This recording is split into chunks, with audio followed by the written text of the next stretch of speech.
December 9 లోపు nominated పదవులు కొత్త పాత నేతల మధ్య విభేదాలు పరిష్కరిస్తాం.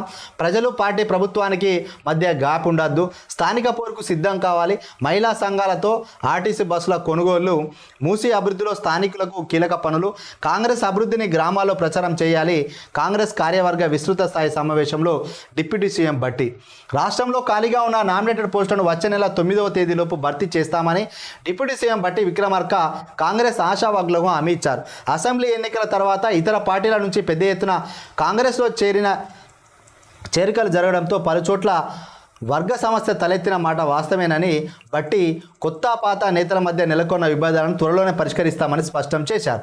ప్రస్తుత కాంగ్రెస్ ప్రభుత్వం చేపడుతున్న అభివృద్ధి సంక్షేమాల గురించి ప్రజలు ఏం లేదు సార్, కొత్త పాత ఎందుకు లొల్లి పెట్టుకుంటున్నా అంటే మేము 30 ఇయర్స్ నుంచి ఇండస్ట్రీలో ఉన్నాం, కొత్తోళ్ళు వచ్చినాకనే పార్టీ గెలిచిందని చెప్పి ప్రచారం జరుగుతుంది.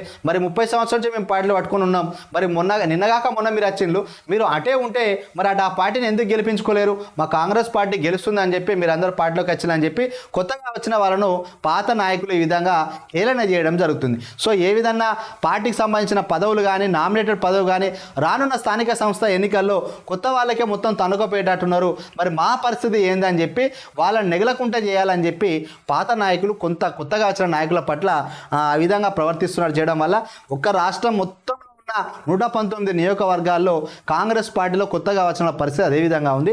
సో కొంతమంది నాయకులు మాత్రం కలిగిపోతున్నారు, వీళ్ళు మాకేం పోటీ కాదు, అందరం సమానమే, అధిష్టానం చెప్పినట్టే చేద్దాం అనుకుంటారు కొంతమంది ఉన్నారు.